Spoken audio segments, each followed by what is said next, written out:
I'm past the point of return, it's for the legacy. You know the road can feel cold, but this my destiny. No more pretending or tripping over excuses. Temper flare, need to take it out on music. On a mission to be prolific, my objective is quite specific.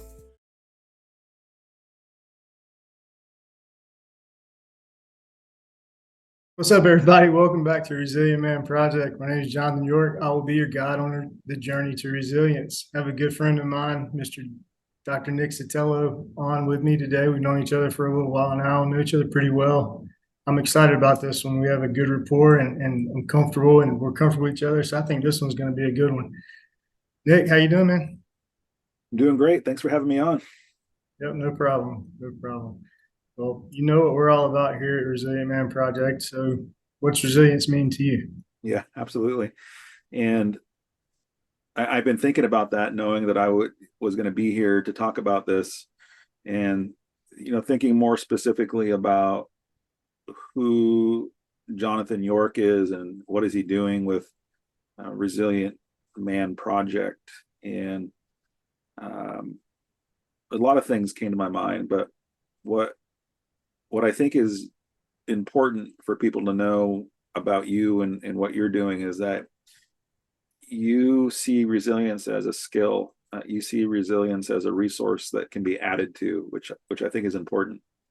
Sure. In that there's some people, you think about Angela Duckworth and Grit. She wrote the book Grit. That's a good book. But there are some people who will view resilience as a finite resource. Either you have it or you don't, right? And if you don't, well, there's not just a ton that you can do to build it up. And maybe that's the case. And if people choose to believe that, then there's not much hope in that. But the way that you're choosing to present resilience and help people is that resilience is a skill that you can get better at, that can be strengthened, and skill is a resource that can be added to. So I've been thinking a lot about that, and I've been thinking about how this message of resilience and helping men to understand resilience and helping men to do an honest assessment of themselves in terms of resilience. And I think it's an important message right now. And the reason why I think it's an important message is because we are living in a phase of human existence where the goal has always been to make things easier and more comfortable. That's always been the case. That's why cavemen, figured out fire, and this is why ancient civilizations figured out the wheel, so on and so forth. Engine to steam engine to gasoline engine, all of that is in an effort to make things easier and more comfortable. So that in and of itself doesn't make it a bad thing or a wrong thing. But we are living in an era now where we mistake our own ability to be resilient or our own need to know how to survive as one of those things that gets pushed into ease and comfort. Meaning you don't really have to as long as you have a way to earn money, you don't have to leave your house for anything.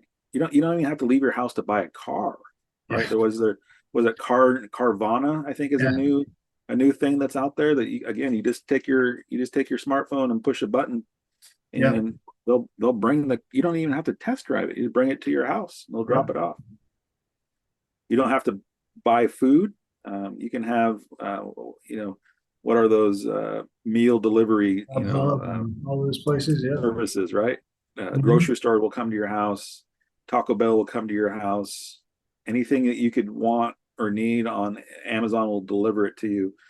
Pay a little bit more and they'll bring it the same day. I live in an area where we have a Amazon warehouse, so you can get things same day, right? And are those things bad or wrong? Nope.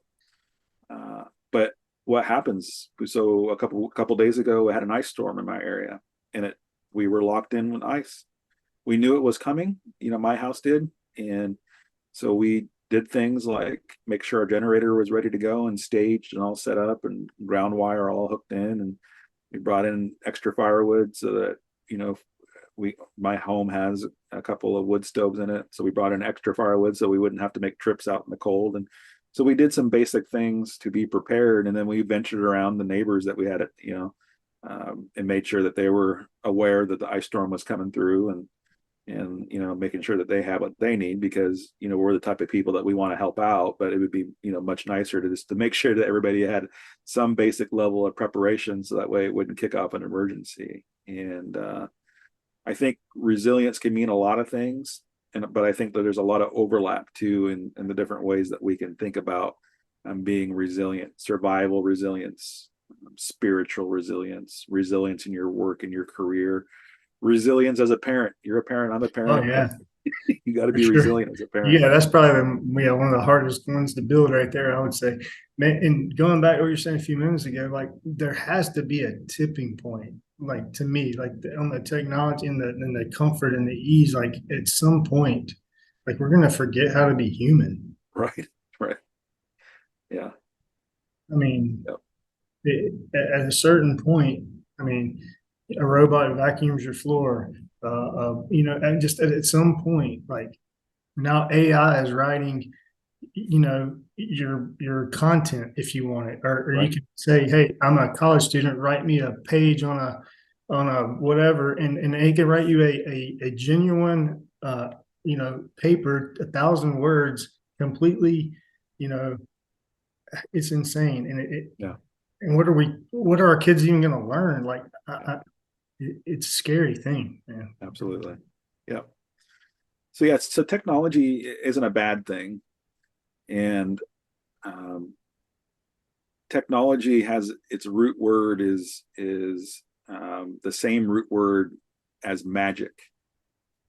People don't know that, and and technology isn't a bad thing. It's the trade-off that comes with the development and use of technology, that if we're not aware of the trade-off, and the trade-off is always, it's a trade-off in human interaction, in my opinion. Right. Yeah. So that whenever we introduce a new piece of technology, it removes a need for human interaction, or human capacity. It removes a need for that, which in some cases is a good thing, right? Because the part of a system that is the most unpredictable, or the least consistent, is the human part of it, right? So there's good reasons why replacing the human aspect of a system or a machine or an apparatus might make some good sense, right? But it always comes with a trade-off, and that trade-off is always a reduction in human connection. Mm-hmm. And at our core, we are created to be in relationship with others. And so we just have to be careful about to what extent are we engaging in that trade-off and we're not aware of what actually is going on. I'm a big Gary Vee fan, or at least I was for a while. And, he talks about how the smartphone isn't the problem. The smartphone exposes the problem. You and I are roughly the same age. Well, I know when I was young and I was bored, I went outside and I played. Gary Vee talks about this. Kids are always on their phone. He's like, yeah, what did you do when you were bored and you were a kid? You went outside to a pole that had a rope and a ball attached to it, and you hit it and made the ball go around the pole. You use your imagination and you played war, or you played whatever. Right.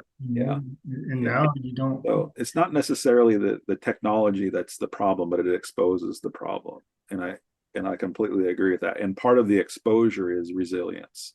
Yeah. That when the power goes out, when Amazon can't deliver to you, when your smartphone app crashes, then what? Yeah. And it exposes the need for resilience that's being covered up and masked through the ease and comfort. Yeah, it makes us very dependent on, government or whatever you want to. Anything that dependent on anything, right? It's anything that you can't do for yourself, then by default you have to depend on somebody else to do it for you. Yep. Right? And so is that government, or it could be corporation? Plug it in. Mhm. Yeah, absolutely. I mean, again, when I moved into where I live now, it was during a pretty significant economic downturn, and they actually put in the papers that, you know, if you live in this county in Oregon, that they couldn't afford to provide sheriff patrol 24/7, and we lived outside city limits. So what does that mean if I, you know, should have a need to call the police? Well, they're not coming, right? They're not coming because they can't afford to provide 24/7, you know, sheriff presence, right? So I think that's another thing too, where just the basic uh, fending for yourself, quite literally. Yeah. You know, have we handed that over to other people? And by and large, we have. Yes. Right? By and Absolutely. large, we have. Man, yeah. I mean, if you know, can hunt and get, just those basic things that have been done for hundreds of years for survival, there's been no need for so long, and it's a lost art or whatever you want to call it, Yeah, 100%. absolutely. Yeah, It's a really cool take on resilience for yeah, sure. yeah, yeah. Sure. Well, do you want to get into your story a little bit and get into that Sure. piece of it as well? Yeah, absolutely. So, like I said, there's overlapping centers of resilience, and I think that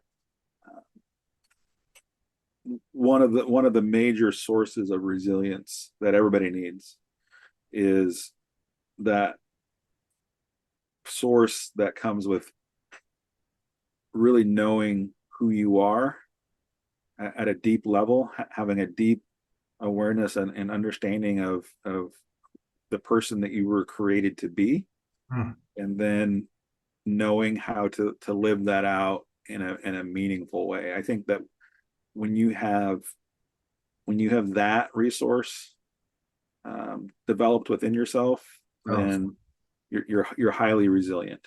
You're Powerful. highly resilient. It's a powerful thing Yeah. for sure. And unfortunately, that process of knowing who you are and why you were put on that earth doesn't unfold automatically. That's not something you can push a button and have Amazon deliver to you.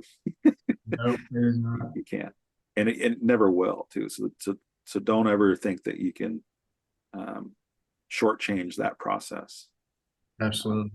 You got to And put if it. you when you live life, life will bring those opportunities to you, and we don't, for the most part, we don't like them, right? Because it's adversity. Yeah. It's adversity that is the greatest teacher of resilience. It's adversity that is the greatest revealer of character. Yeah. Right. Yeah. So that it is, says it's suffering brings perseverance or perseverance. Sorry. Suffering brings perseverance, right? Yeah. Perseverance brings character. Yep. And then through that character, that's when you can start to figure things out. That's when you start to, really know, kind of understand who you are. Yeah. That's James 1:1. I think you're getting out there, right? And that was a very confusing uh, passage in scripture for many years of my life. Consider it pure joy, my brothers, whenever you face trials of many kinds. I thought, again, I was bought into ease and comfort.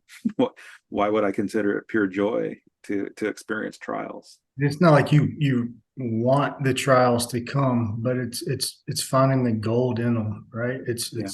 It's finding the lesson. It's building that. It's understanding that it's an opportunity to become better through it. And I would say, I mean, yes, meaning that we don't have to go out of our way to bring adversity to our lives, although most of us do. Right? Most of us do things that, you know, completely are unnecessary, that bring about tremendous hardship and adversity. We don't need to do that, right? Nope. It's Just coming. live life, you know, long enough, and it'll happen, That's right? right.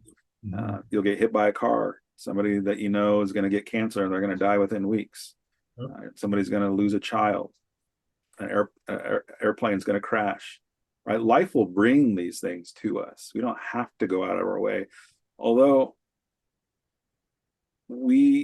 part of that preparation, part of that resilience building, part of that resilience as a resource, and we need to add to it, used to happen in rites of passage that was culturally based, right? And In the West, and particularly in the US, we've abandoned that, again, out of ease and comfort, in my opinion, right? Sure. We've lulled ourselves to sleep around this idea, but it wasn't that long ago, right? Or a rite of passage in, we'll take it to the US, right? It's not that many people ago, meaning, our parents and grandparents, right? I think we could go we're both in our 40s, Mhm. right? So my grandparents were born in the 30s. So I guarantee you that people who were born in the 30s knew how to do a lot of things for basic survival that kids these days don't know how, because they've never had to depend on it, right? Yeah. How to sharpen a knife, how to start a fire, how to tie proper knots and things, how to lash anything, right? They don't know how to do that anymore. It's a lost. I mean, that bushcraft stuff is lost. And But not only, and to even add to that on the kid side of things, and then when a child or your kid goes, a lot of people's kids go through something, the parent wants to rescue them right, instead of let them go through it. Yeah. Yeah, absolutely. They call it the snowplow parent or the helicopter parent, right? And yeah. So, but it used to be part of what it meant to be human was to go through rites of passage, right? It still exists in some pockets of the planet, different civilizations, but for the most part, in industrialized nations, it's just not a thing anymore, right? It's just not a thing, and that was all about building character and building resilience, right? Yeah, 100%. What is it? The Maasai tribe in Africa. In order to be a man, you had to go and kill a lion, and you weren't allowed to come back until you did it. So either the lion got you or you got the lion, but you weren't a man until you did that, right? So it's not like that anymore. No, absolutely not. I try to, as great as my kids have it, I try my best to manufacture a little bit of adversity when I can. And if they're in a situation, of course, I'm not gonna let them get hurt or anything like that. But if they're in a situation where I can let them sit in it and figure it out and get through it, I try my best to tell mom to chill for a minute. You know what I mean? Right. I try my best just to let them figure it out. Let them go through it. Let them suffer for a little while. Let them see what it's like. Let them get into it. Let them build that resilience muscle. Let them feel what it's like to get through something on their own. It's important. It's so important. Yeah, absolutely. So, um,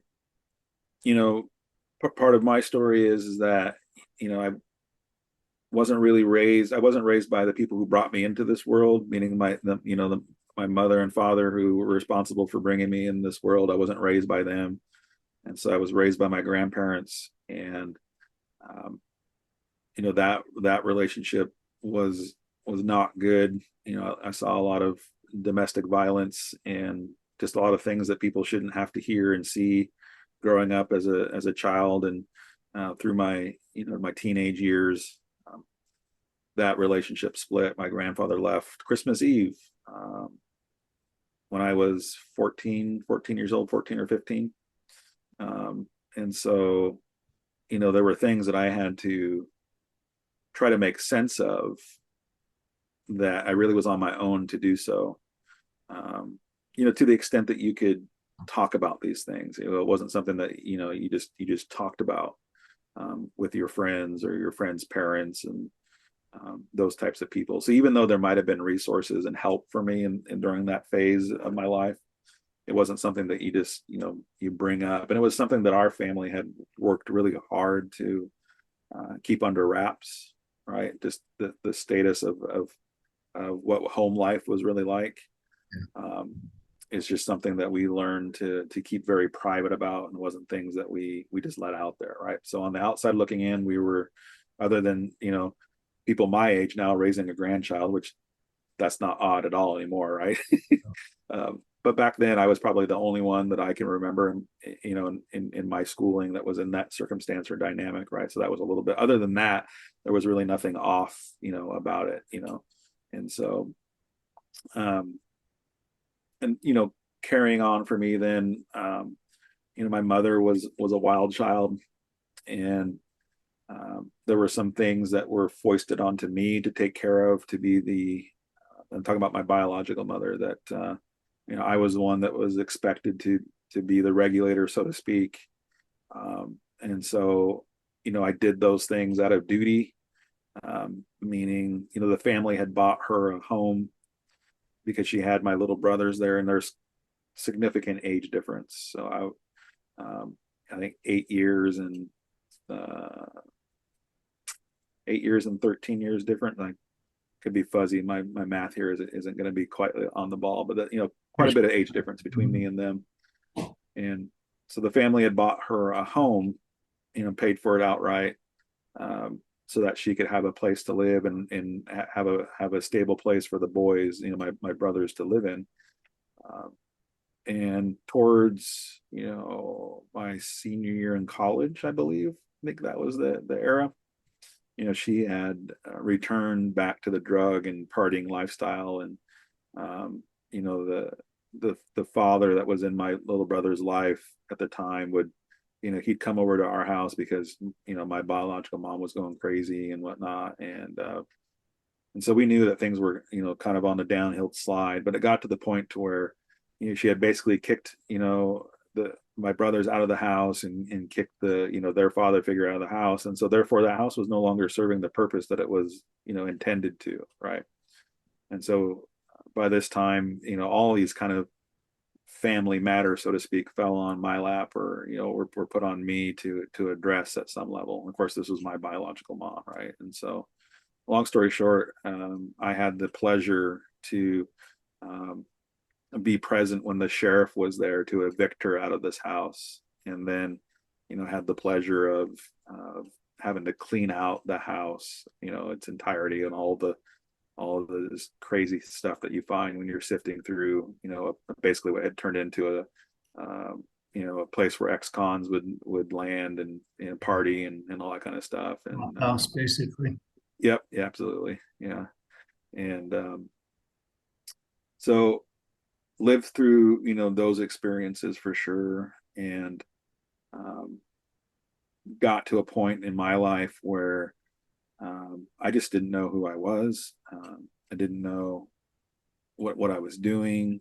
And through some circumstances that really I had no control over, my church that I was going to kind of imploded. There was an affair between the pastor and the secretary, and parts of our family that were divided around that.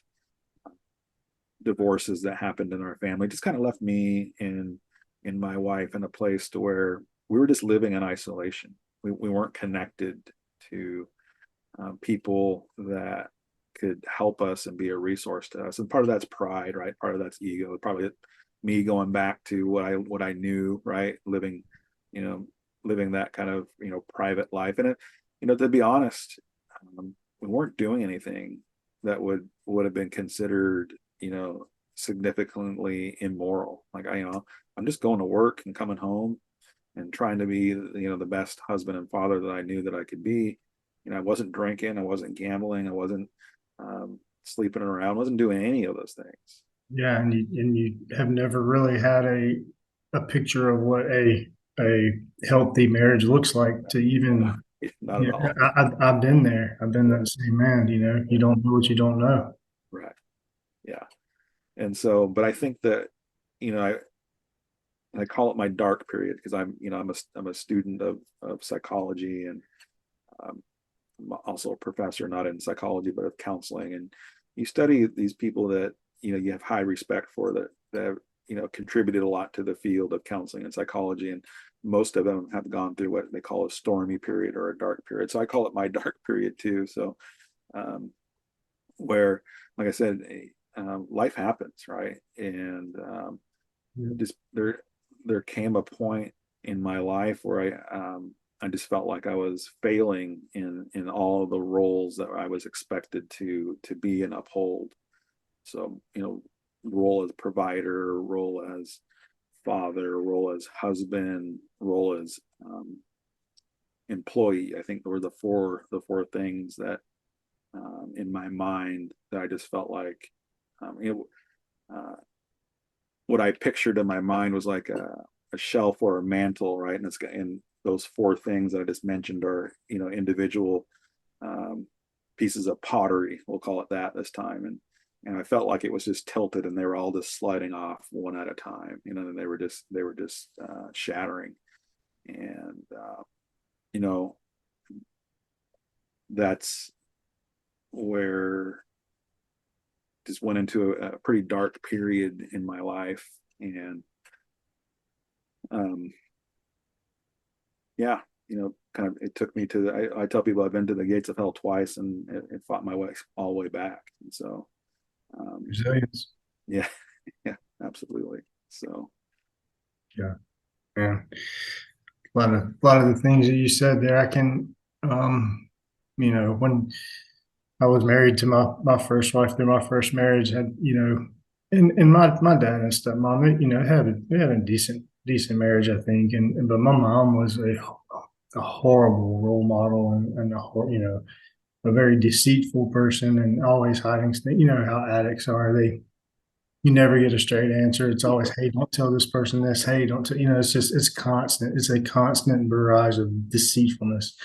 And that's exactly the man that I ended up being in my 20s is just, and I had no idea what it looked like to be a real, what a real father is supposed to do for his kids. Like I didn't figure any of that out until just in the last, 6 or 7 years.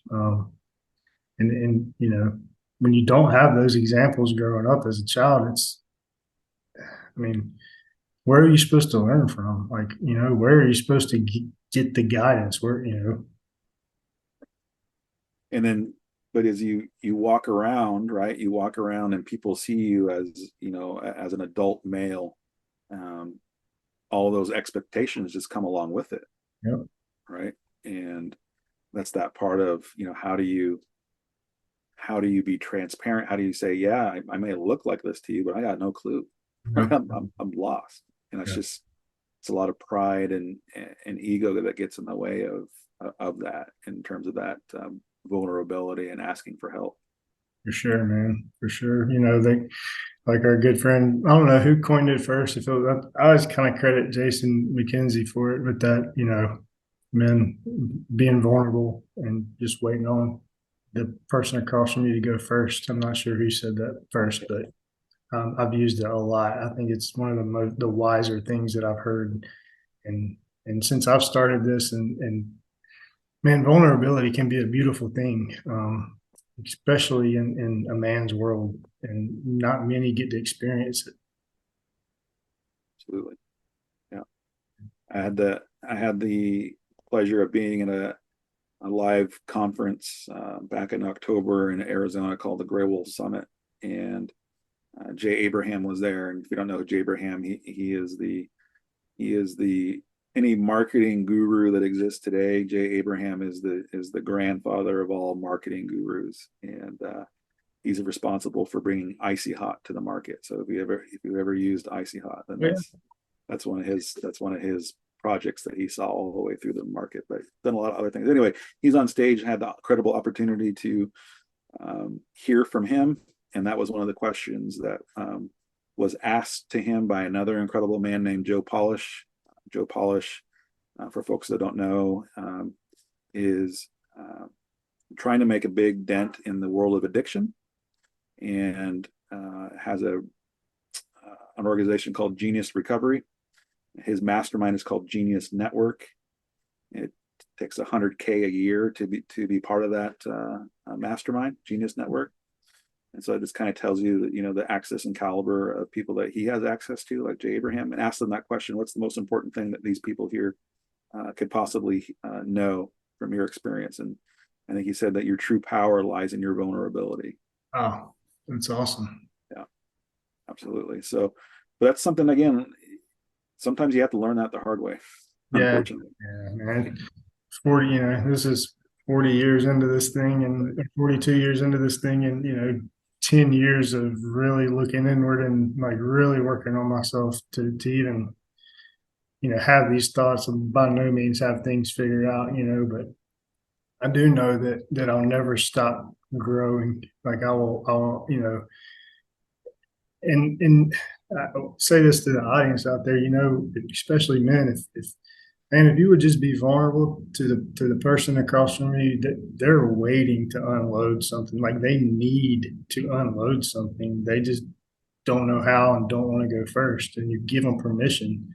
And man, you would be amazed at the relationships that you can build, and maybe the lives you can save, just by you sharing, what's on your heart and what's on your mind, because everybody out there is going through something. Like everybody, I don't care how much money you have, I don't care who you are, your family, I don't care about any of that. Everybody has heavy things on their heart and needs to unload something. I promise. Yeah, I'm kind of funny in some ways that I have spent a lot of time and energy thinking one way, but then I come and see the other side of it. And so, as much as I don't like to reduce the human experience to simple things, I think there's value in doing it when it makes sense. And one of the things I'm going to reduce right now is what everybody really wants and needs is to be known and to know somebody else in the deepest possible way. To know and be known is one of the primary things that people seek out in this world. Wow. And Stuff, man. Vulnerability is what opens those doors, right? You can't be known unless you risk being vulnerable, right? And you can't, like you said, sometimes going first in order to unlock that door for somebody else, right? By being willing to be vulnerable and going first. So I think that those things are linked together in terms of what that actually is like. Anybody that's in a dark place, and like I was in a dark place, anybody that has been in a situation where they feel like, taking their own life, pretty much across the board, one of the thoughts, and it's a trap, it's a lie, it's not true, is that nobody knows what this feels like. Yep. Like nobody knows what it's like to be the way that I am right now. And yeah, to a finite degree, yes, that's true, right? Because there's only one of you, there's only one Jonathan York, there's only one Nick Sotelo. But the categorical experience of what it feels like to feel like you're unlovable, feel like you're damaged beyond repair. Lots of people know what that feels like. Yes. Unfortunately. Absolutely, they do. Absolutely they do. And I promise, if it's heartfelt and it's honest and it's authentic and you're vulnerable, you're going to get nothing but love back. I mean, if it's any sort of a decent human being, like right, you're going to get nothing but love and compassion and understanding back. It's a scary thing to do, but yeah, where that may not work out, and I know you know this story, is when we're brought into this world, there is an obligation. We have a right. And when people said life doesn't owe you anything, yes, I get it. But there are some things that are written somewhere that when you're brought into this world, when you're a baby, right, there's an obligation to take care of you mentally, physically, and spiritually, right? That's an obligation. And when those things don't happen and you're growing up and you're getting older and you're becoming more aware and you've lost your innocence, however that happens, there's a part of you that wishes and wants at some point for that mom, that dad, whatever it is, to come and fulfill those needs for you. Yes. There's, and even when you've walled it off, even when you think I don't need this person, there's still a part of you that desperately wants that, right?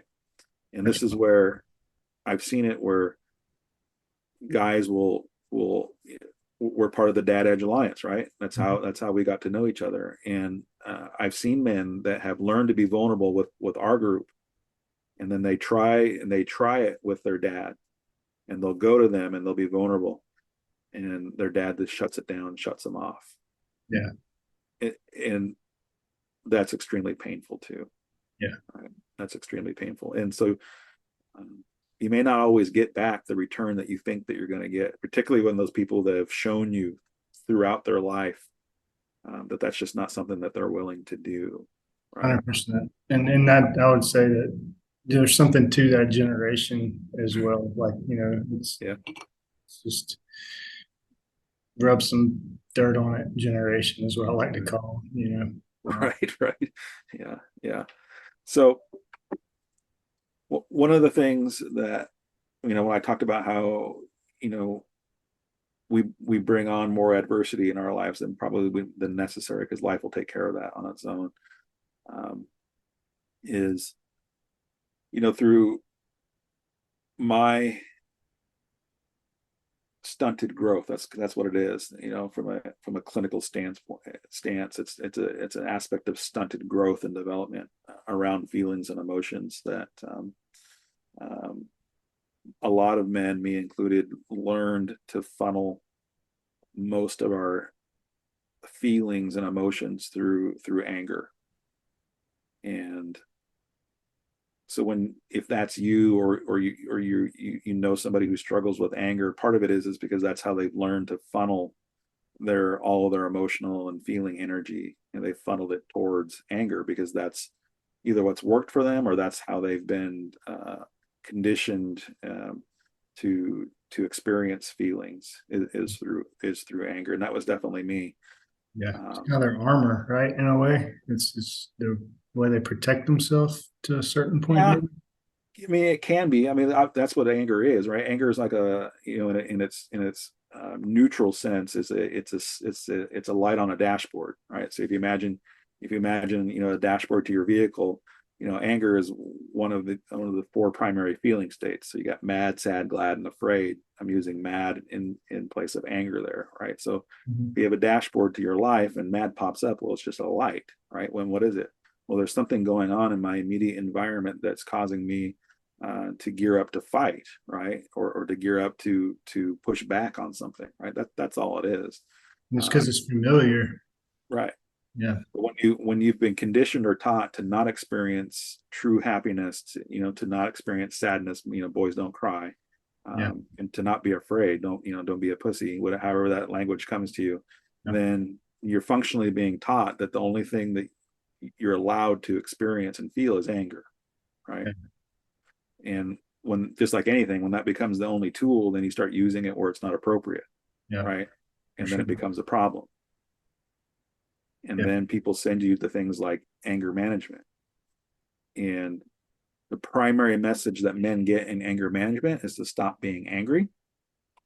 And if you just followed what I told you, right? If we're functionally being conditioned to not feel true happiness, to not be sad, and not to be afraid, so therefore we're a one-trick pony with anger.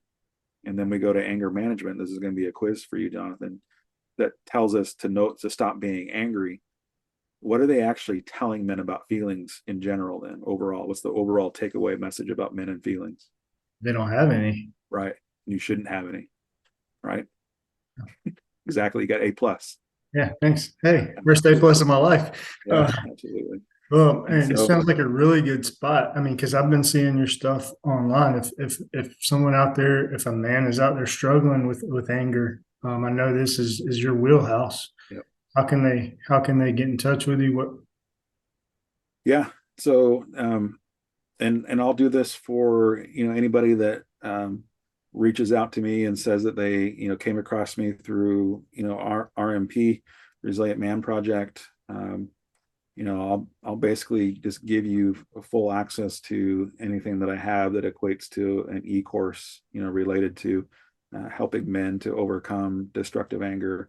But the way you would find it, you can find me on social media. My private or my personal profile on Facebook is Nick Sotelo, so you can see me there, and it should be apparent that you found me, because the majority of my posts are going to focus on helping men overcome destructive anger.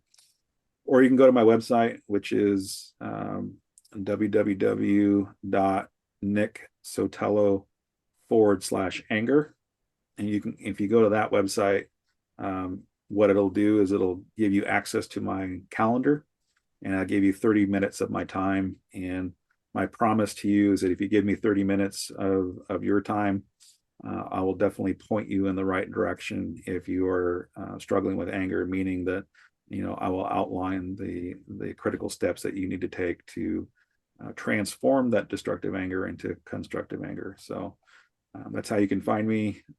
If you reach out and just say, I heard you on Resilient Man Project, then I'll give you access to everything that I have that equates to an e-course.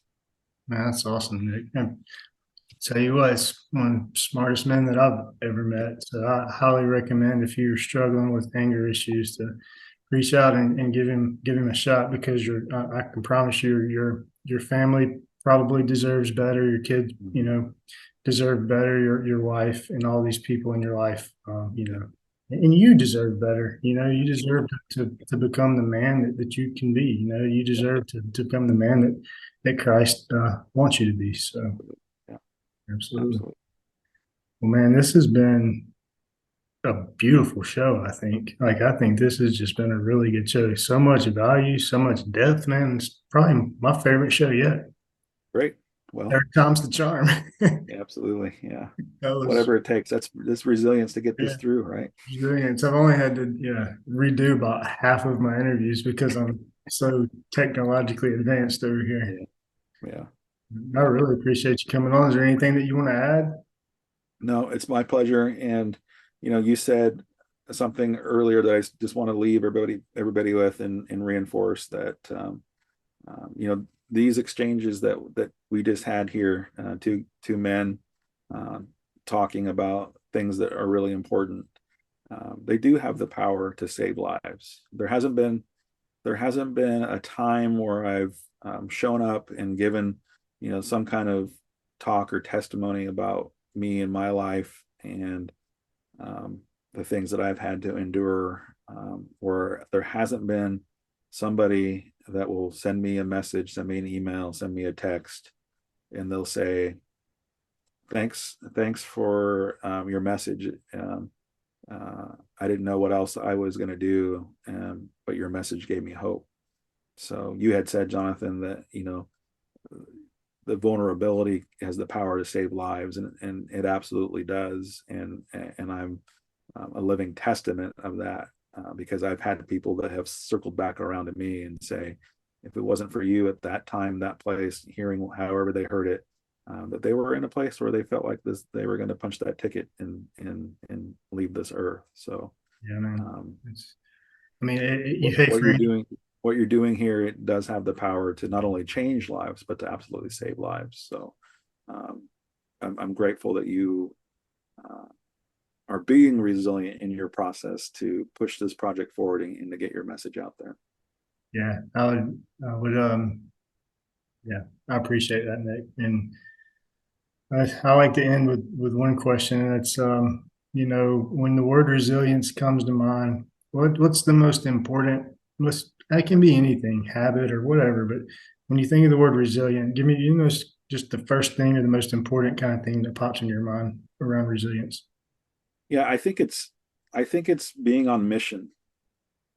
And again, that's the kind of plug the way that I work with people. But when I work with people, it's about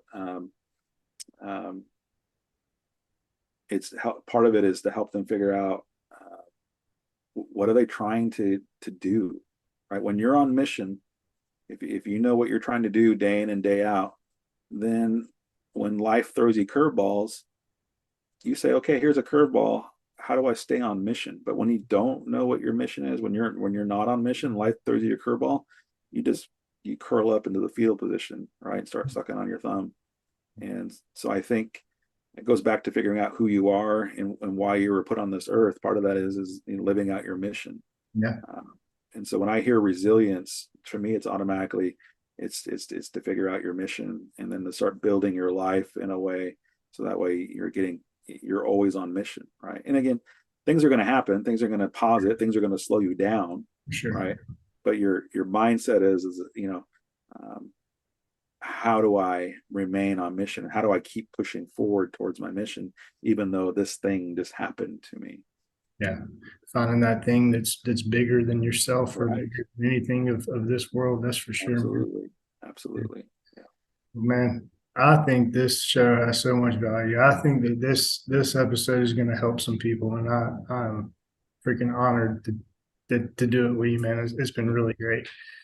So if you guys are listening on Apple, if you'll go to the top right, click the three dots, follow the show. I'll be waiting on you on Wednesday morning. All social media platforms, Resilient Man Project.